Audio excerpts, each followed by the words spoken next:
that the administration at Columbia and most members of the faculty believe passionately in diversity, equity, inclusion, and the right to hurt Jews. That's what I saw.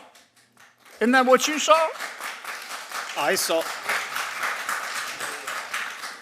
Isn't that? A tense Senate exchange ignites a national conversation about campus protests, ideology, and rising anti-Semitism. Watch the full breakdown of the heated questioning, the witnesses' responses, and what it means for America's future. Let's slide in. If you find this political breakdown interesting, please give me a thumbs up and as well like and subscribe for more. Society perspective. How do we do this as a society to actually eradicate anti-Semitism? And I think that is the larger question rather than isolated on the FBI. Okay, thank you. Thank you. Senator Kennedy. Thank you all for being here.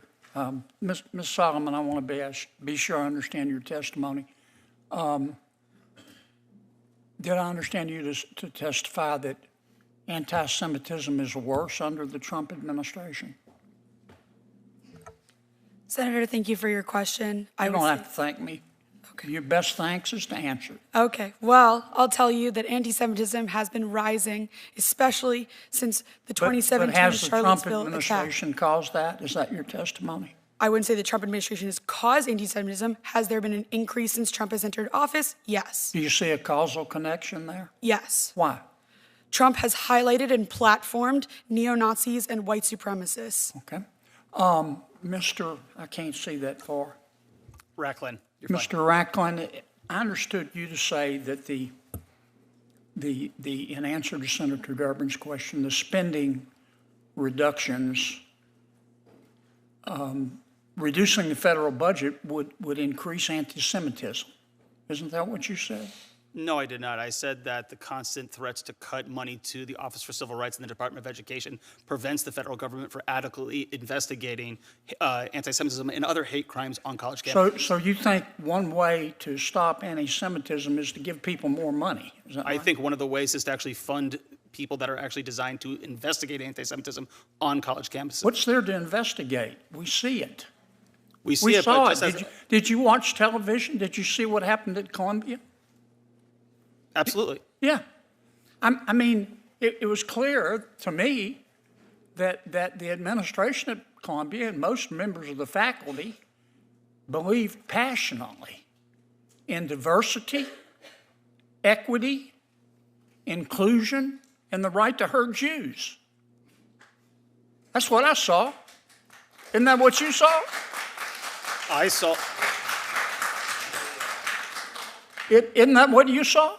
I saw protesters against the war in Gaza and them using some anti-Semitic slogans and thoughts. I would say, however, that it's hard. I would say, isn't that however, what you're telling me? that That's not what you saw. Now, don't get off the subject on me now. You're telling me that's not what you saw. I'm telling you that it is difficult for the federal government to adequately address the issue of anti-Semitism. Are you telling me the Columbia administration and the faculty was supportive of the Jewish community? I think that they are You trying need to find stop dipping into your ketamine stash. into what? Excuse me? Now, that if we're going to solve this problem, we need to talk about it. And it wasn't just at Columbia. It was at Berkeley. It was at UCLA. It was at Barnard. And Columbia has a history of discriminating against Jewish people. They used to refuse to let Jewish students come to their university. Now, you can try to bubble wrap this, but that's what I saw. If you want to stop a lot of the anti-Semitism, maybe we need to stop teaching kids to be anti-Semitic. Sir, I would relish that opportunity. Let me ask you a question, Ms. Kohab. Did I say that right? Kohab. Do you think it's possible to feel compassion for the Palestinian people without hating Jews? Absolutely. Would you elaborate on that? Because it looks to me like many of our Ivy League universities, they weren't the only ones. Some universities handled it well. Vanderbilt, University of Chicago, Tulane. But it looks like the administration was teaching kids you got to pick a side. Mm-hmm. You either have to hate Jews or you have to be for Hamas. You can't be, there's no middle ground. Tell me what what you saw. You've written a book about it. Maybe Mr. Rockland ought to read it.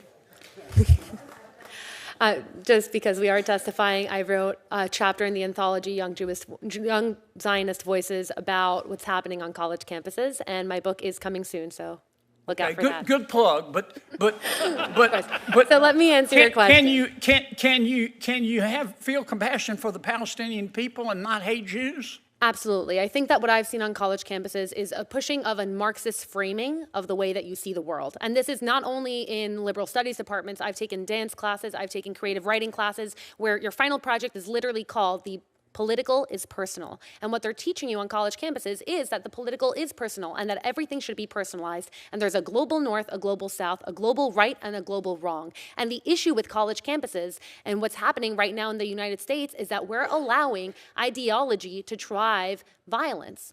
A society that says that you can commit violent acts based on your ideology because your ideology is correct is a society that's eroding, and that's what I see on college campuses. Now, you asked if I could feel Palestinian peoplehood, right? If I could feel compassion for the Palestinian people. Absolutely. And every night when I go to bed, yes, I pray for the Jewish people, but I also pray for the Palestinian people, for God to send them leaders that actually care more about their safety.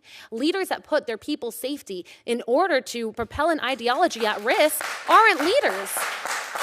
If you look at Hamas, they tout what happened after October 7th up until this day as a victory. How can you lie in rubble after thousands of your people have died and call that a victory? So what I see that has to happen on college campuses is de-radicalization. Until you admit that there's a radical ideology happening on a college campus, you cannot fight it. You cannot fight it.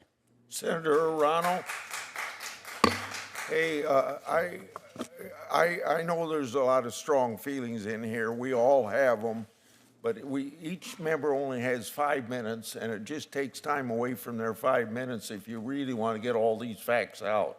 Ms. Hirano.